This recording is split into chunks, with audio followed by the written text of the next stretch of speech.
Hello दोस्तों, मैं DRX Santosh Singh अपने YouTube चैनल पर आप सभी लोगों का स्वागत करता हूं। दोस्तों, सतयुग में शिव, त्रेता में राम, द्वापर में श्री कृष्ण और कलिकाल में भगवान श्री कल्कि हिंदू धर्म के केंद्र में है। लेकिन श्री कृष्ण के धर्म को भूत, वर्तमान और भविष्य का धर्म बताया गया है। श्री कृष्ण का जीवन ही हर तरह की शिक्षा देने वाला है। महाभारत और गीता विश्व की अनुपम कृति हैं। दोस्तों, महाभारत हिंदुओं का ही नहीं अपितु समस्त मानव जाति का ग्रंथ है। इससे प्रत्येक मानव को एक अच्छी शिक्षा और मार्ग मिल सकता है। प्रत्येक मनुष्य को इसे पढ़ना चाहिए।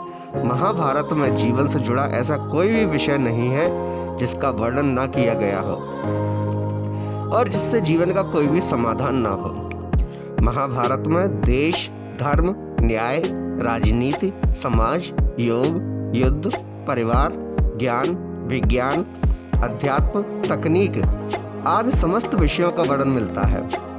दोस्तों, अपने इस वीडियो में हम जानेंगे कि भगवान श्री कृष्ण अथवा भगवत गीता कलयुग के बारे में ऐसी कौन सी 5 बातें कहते हैं कि कलयुग में क्या होने वाला है। दोस्तों, वीडियो शुरू करने से पहले कमेंट में सच्चे मन से एक बार जय श्री राम अवश्य लिख दीजिए। दोस्तों, वर्तमान युग में महाभारत के एक प्रसंग से आज का मानव कुछ सीख सकता है। यह प्रसंग उस वक्त का है जब 5 पांडवों को वनवास हो गया था। वनवास जाने से पूर्व पांडवों ने भगवान श्री कृष्ण से कहा कि हे श्री कृष्ण, अभी यह द्वापर का अंतकाल चल रहा है। आप हमें बताइए कि आने वाले कलयुग में कलिकाल की चाल या गति क्या होगी और कैसी होगी। श्री कृष्ण कहते हैं, तुम 5 भाई वन में जाओ और जो कुछ भी दिखे वह आकर मुझे बताओ, मैं तुम्हें उसका प्रभाव बताऊंगा। 5 भाई वन में चले गए। वन में उन्होंने जो देखा उसको देखकर वे आश्चर्यचकित रह गए। आखिर उन्होंने वन में क्या देखा? दोस्तों, जब वे 5 भाई वन में थे और एक दिन वे 5 भाई वन में अलग अलग दिशाओं में भ्रमण करने के लिए निकल गए। तब युधिष्ठिर भ्रमण पर थे तो उन्होंने एक जगह देखा कि किसी हाथी की 2 सूंड हैं। यह देखकर युधिष्ठिर के आश्चर्य का ठिकाना नहीं रहा, क्योंकि आज तक उन्होंने किसी भी हाथी की 2 सूंडें नहीं देखी थी। वहीं दूसरी ओर अर्जुन दूसरी दिशा में भ्रमण पर थे। कुछ दूर जंगल में जाने पर उन्हें यह देखकर आश्चर्य पड़ गया कि उन्होंने देखा कि कोई पक्षी है, उसके पंखों पर वेद की ऋचाएं लिखी हुई है, पर वह पक्षी मुर्दे का मांस खा रहा है। दोस्तों, वहीं दोनों भाइयों की तरह भीम भी भ्रमण पर थे। भीम ने जो देखा वह भी आश्चर्यजनक था। उन्होंने देखा कि गाय ने बछड़े को जन्म दिया है। जन्म के बाद वह बछड़े को इतना चाट रही है कि बछड़ा लहूलुहान हो गया है। दोस्तों, सहदेव ने जब भ्रमण पर थे तो उन्होंने देखा कि 6-7 कुएं हैं और आसपास के कुओं में पानी है, किंतु बीच का कुआं खाली है।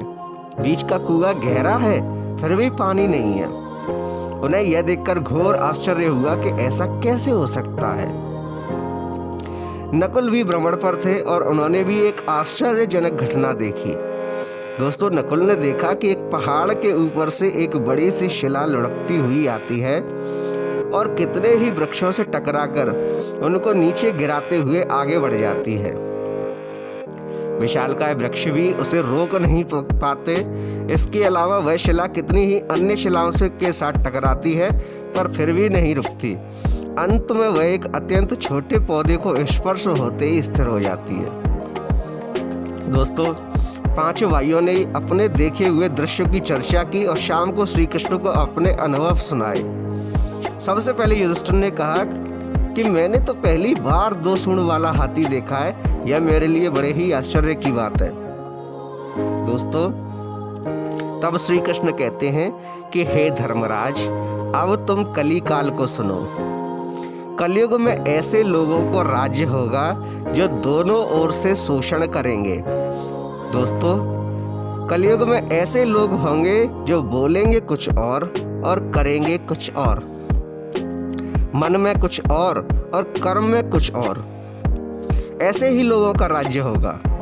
इससे तुम पहले राज्य कर लो। क्योंकि कलयुग में दोगले लोगों का ही राज्य होगा। दोस्तों, युधिष्ठिर के बाद अर्जुन ने कहा कि हे भगवान, मैंने जो देखा वह तो इससे भी कहीं ज़्यादा आश्चर्यजनक था। मैंने देखा कि एक पक्षी के पंखों पर वेद की ऋचाएं लिखी हुई हैं और वह पक्षी मुर्दे का मांस खा रहा है। तब श्री कृष्ण कहते हैं कि हे अर्जुन, इसी प्रकार कलयुग में ऐसे लोग रहेंगे जो बड़े ज्ञानी और ध्यानी कहलाएंगे। वे ज्ञान की चर्चा तो करेंगे लेकिन उसके आचरण राक्षसी होंगे। बड़े पंडित और विद्वान कहलाएंगे किंतु वे यही देखते रहेंगे कि कौन सा मनुष्य मरे और हमारे नाम संपत्ति कर जाए। हे अर्जुन, संस्था के व्यक्ति विचारेंगे कि कौन सा मनुष्य मरे और संस्था हमारे नाम से हो जाए। हर जाति धर्म के प्रमुख पद पर बैठे विचार करेंगे कि कब किसका श्राद्ध हो, कौन कब किस पद से हटे और हम उस पर चढ़ें। चाहे कितने भी बड़े लोग होंगे किंतु उनकी दृष्टि तो धन और पद के ऊपर, यानी कि जैसे उस पक्षी की मांस के ऊपर थी वैसे ही उनकी धन और पद के ऊपर रहेगी। ऐसे लोगों की बहुतायत तो होगी, कोई कोई बिरला ही संत पुरुष होगा। दोस्तों, अर्जुन के जवाब के बाद भीम ने अपना अनुभव सुनाया। भीम ने कहा कि मैंने देखा कि गाय अपने बछड़े को इतना चाटती है कि बछड़ा लहूलुहान हो जाता है। हे केशव, इसका क्या अर्थ है? तब श्री कृष्ण कहते हैं कि हे भीमसेन, कलयुग का मनुष्य शिशुपाल हो जाएगा। कलयुग में बालकों के लिए ममता के कारण इतना करेगा कि उन्हें अपने विकास का अवसर ही नहीं मिलेगा। मोह माया में ही सब घर बर्बाद हो जाएगा। किसी का बेटा घर छोड़कर साधु बनेगा तो हजारों व्यक्ति दर्शन करेंगे, किंतु यदि अपना बेटा साधु बनता होगा तो रोएंगे कि मेरे बेटे का क्या होगा। इतनी सारी ममता होगी कि उसे मोह माया और परिवार में ही बांध के रखेंगे और उसका जीवन वहीं खत्म हो जाएगा। अंत में बेचारा अनाथ होकर मरेगा। वास्तव में लड़के तुम्हारे नहीं हैं, वे तो तुम्हारी बहुओं की अमानत हैं। लड़कियां जमाइयों की अमानत हैं और तुम्हारा यह शरीर मृत्यु की अमानत है। तुम्हारी आत्मा परमात्मा की अमानत है। तुम अपने शाश्वत संबंध को समझ लो, जान लो, बस।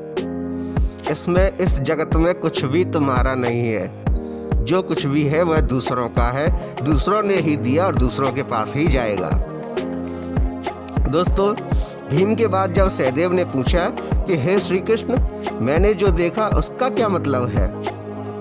मैंने यह देखा कि 5-7 भरे हुए कुओं के बीच का कुआं एकदम खाली है, जबकि ऐसा कैसे संभव हो सकता है? तब श्री कृष्ण कहते हैं कि कलयुग में धनाढ्य लोग लड़के लड़की की विवाह में, मकान के उत्सव में, छोटे बड़े उत्सवों में तो लाखों रुपए खर्च कर देंगे, परंतु पड़ोस में ही यदि कोई भूखा प्यासा होगा तो यह नहीं देखेंगे कि उसका पेट भरा है या नहीं। उनका अपना ही सगा भूख से मर जाएगा और वे देखते रहेंगे। दूसरी ओर मौज मदिरा मांस भक्षण सुंदरता व्यसन में पैसे उड़ा देंगे, किंतु किसी के 2 आंसू पोंछने में उनकी रुचि न होगी। कहने का तात्पर्य है कि कलयुग में अन्न के भंडार होंगे लेकिन लोग भूख से ही मरेंगे। सामने महलों बगलों में ऐशो आराम चल रहे होंगे लेकिन पास की झोंपड़ी में आदमी भूख से मर जाएगा। एक ही जगह पर 2 असमानताएं अपने चरम पर होंगी।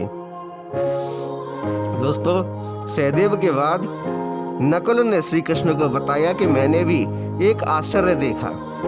वह यह कि एक बड़ी सी चट्टान पहाड़ से लुढ़कती हुई वृक्षों तनों चट्टानों से रोक नहीं पाई, किंतु एक छोटे से पौधे से टकराते ही वह चट्टान रुक गई। तब श्री कृष्ण कहते हैं कि हे नकुल, कलयुग में मानव का मन नीचे गिरेगा, उसका जीवन पतित होगा।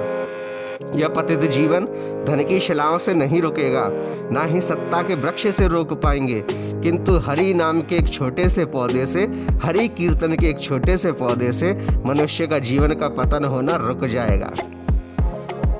जो मनुष्य श्रीमन नारायण श्री हरि हरि इस भजन को करेगा, भगवान की शरण में जाएगा, वह जरा सी पूजा करने, जरा से भगवान नाम के ध्यान से ही उसका जीवन पतित होने से बच जाएगा।